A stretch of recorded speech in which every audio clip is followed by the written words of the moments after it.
caminho pra chorar, um exemplo a seguir. para nunca tropeçar. Não importa o que me fazem, estou olhando para Cristo. Companheiro, amigo, irmão, É só Jesus, igual não há. não há, não há. Continuando, há. eu não quero bater nessa tecla, mas nós vamos entrar agora aqui. É muito sério.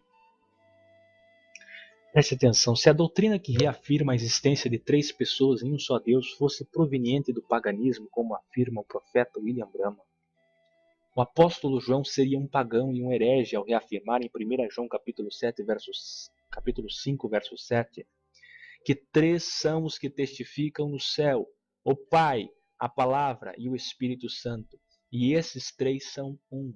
1 João capítulo 5, verso 7.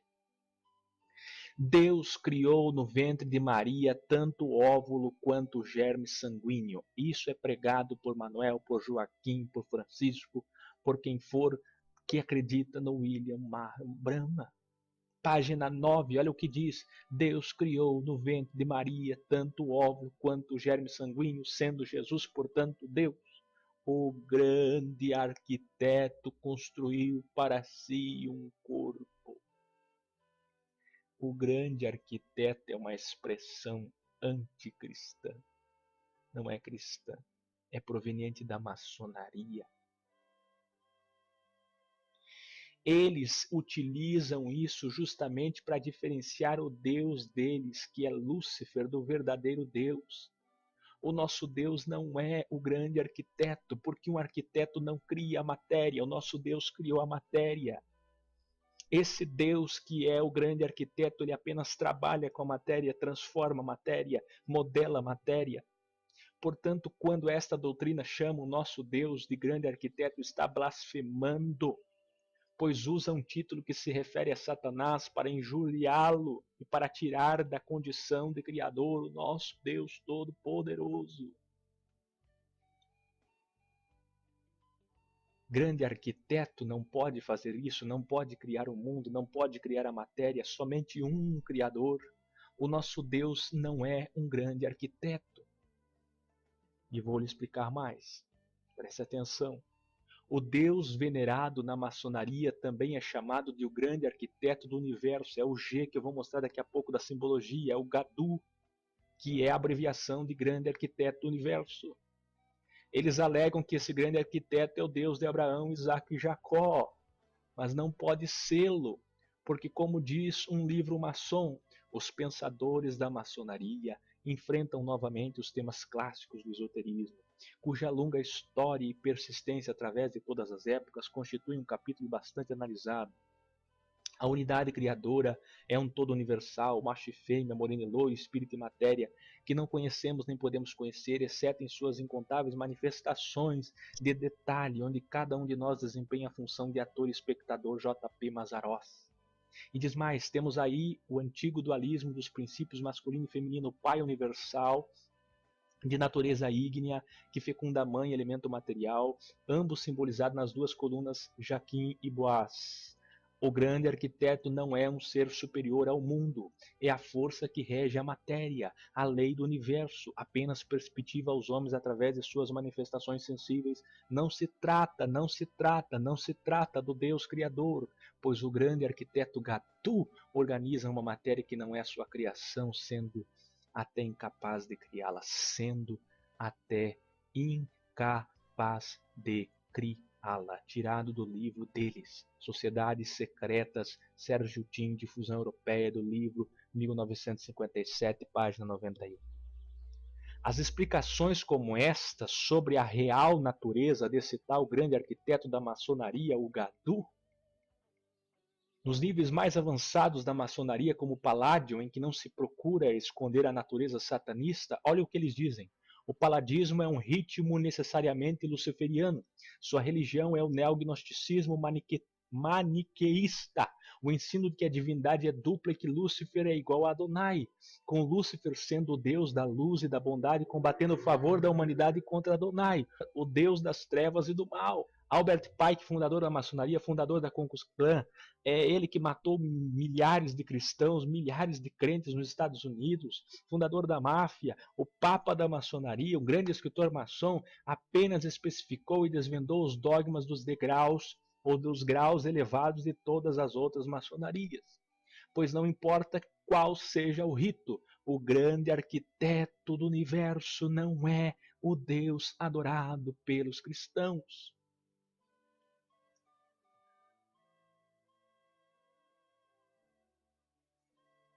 Albert Pike, fundador da maçonaria. Todo maçom, todo pastor maçom, todo padre maçom chama Deus, não de Criador, chama Deus de o grande arquiteto. E o pai da maçonaria disse que esse grande arquiteto que eles adoram não é o Deus adorado pelos cristãos. Está no livro Teocracia do Ocultismo, 1933, página 207. Em outras palavras, este nome, o grande arquiteto mencionado no livreto de volta à palavra original, se utiliza para designar o Pai, ao Filho e ao Espírito Santo, ou seja, a junção deles. Não é o Deus Pai, Criador de todas as coisas, mas é o Deus maçônico, Gadu, que lamentável, que é uma divindade dupla, constituída ao mesmo tempo de luz e trevas, de bem e mal. Eles o chamam também de Lúcifer, e a Bíblia o chama de Satanás.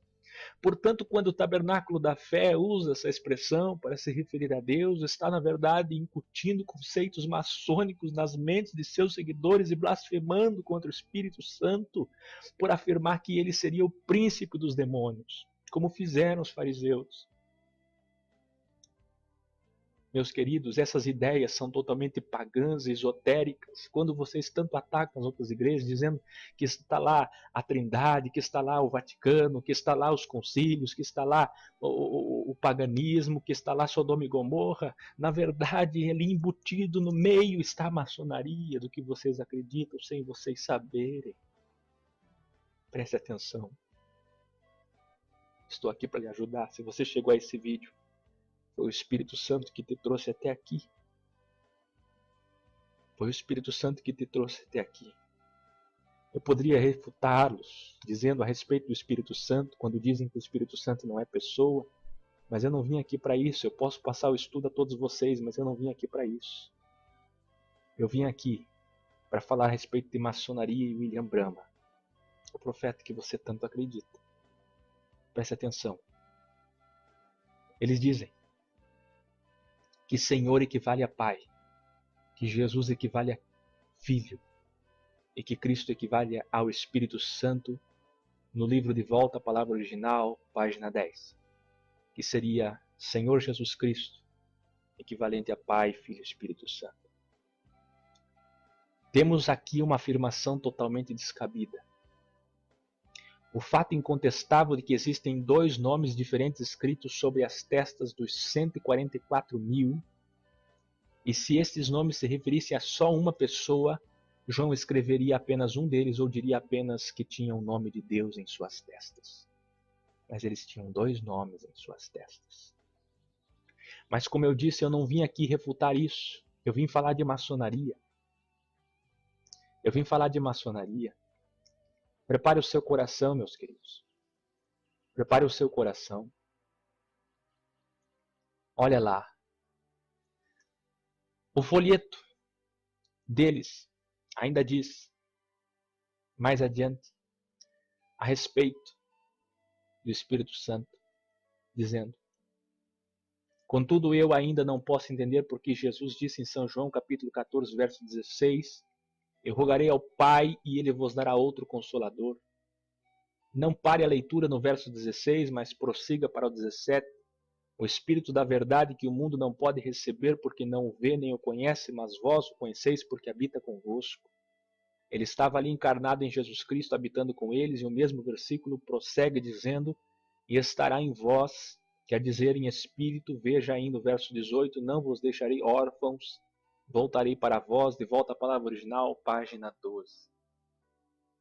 A explicação apresentada não comprova a doutrina de Branham. Primeiro, ela não explicou por que as Escrituras dizem outro Consolador. Não explicou por que Jesus tem que pedir ao seu Pai para enviar outro Consolador se eles são a mesma pessoa. E também não explicou por que Deus enviará o Espírito Santo ao invés de Ele próprio ir. Se ambos, então, são a mesma pessoa. Mas eu não vim refutar isso. Não vim. Não vim. Eu vim trazer a heresia mais grave deles. Eles dizem: então poderá ver Jesus como imagem expressa de Deus, a semente da mulher concebida pelo próprio Deus. Deus criou no ventre de Maria tanto o óvulo quanto os germes sanguíneos, sendo Jesus, portanto, todo Deus, sem mistura nenhuma humana. E Maria, a incubadora que Deus usou, palavra original, página 9. O que a palavra diz sobre isso? A palavra diz: Jacó gerou José, marido de Maria, da qual nasceu Jesus, que se chama o Cristo. O nascimento de Jesus Cristo foi assim: estando Maria, sua mãe, desposada com José, antes de se ajuntarem, achou-se ter concebido do Espírito Santo. Conceber, no dicionário Aurélio, significa formar o embrião pela fecundação do óvulo, gerar, ser fecundada. A palavra conceber significa ser fecundada. Mas eu não vim aqui falar de doutrina. Eu vim falar do gnosticismo, que é a raiz de todas as heresias. Eu vim falar do que nasceu lá na Babilônia com Nimrod, chamado de Talmud, chamado de Cabala, que está sendo refutado em Ezequiel capítulo 8, que já vamos chegar lá, e que eles que criaram em 1717 a maçonaria. Meus queridos, é aqui que começa o problema. A gnose, ou gnosticismo, afirma que o homem possui no mais íntimo de seu ser uma partícula divina, uma centelha de Deus. Quando todas as partículas divinas do universo se unirem, a divindade voltaria a existir na forma de um homem primordial que seria o próprio Deus. O misterioso livro gnóstico judaico Shur Komá descreve o corpo de Deus como sendo de um imenso homem que se identifica também com o universo. A Cabala, que surgiu lá em Babel, na Torre de Babel com Nimrod, na Babilônia, e que veio, por sua vez, identifica o seu Deus como En Sof. Quando manifestado nas Sefirotes, como sendo o homem primordial, o Adão Kadmon, na verdade a gnose seria uma espécie de cabala voltada para o cristianismo. Cabala e gnosticismo são duas formas de esoterismo, ou seja, doutrinas secretas, que são reveladas a uma conclave de eleitos predestinados. A cabala seria o esoterismo judaico e o gnosticismo, o esoterismo cristão. Não havendo nele, contudo, nada de verdadeiramente cristão. Por isso, tudo que se diz sobre gnose e gnosticismo aplica-se também à cabala. Preste muita atenção. Na cabala se ensina que o Deus En Sof é o nada. O gnosticismo ou gnose, por sua vez, conhece esse Deus como o vazio, também chamado no hinduísmo de Maya. O estudo é muito grande, eu posso lhe passar, eu vou resumir. Os anticristos, uma das mais perversas doutrinas ensinadas pelos gnósticos, ficou conhecida como docetismo, e afirma que a humanidade de Cristo era apenas aparente e não real.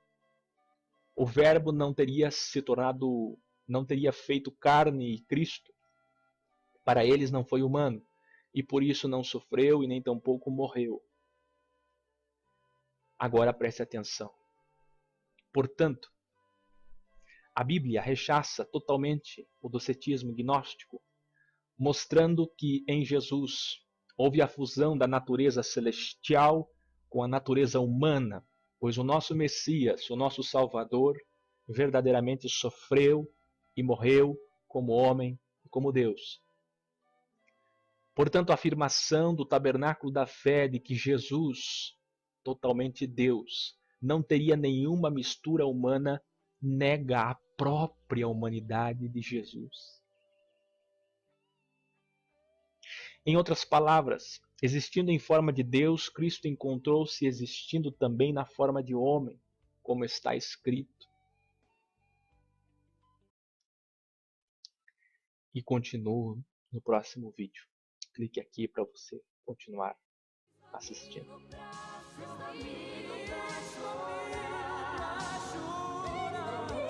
O exemplo a seguir. Para nunca tropeçar. Não importa o que me fazem, estou olhando para Cristo. Companheiro, amigo, irmão, É só Jesus. igual não há.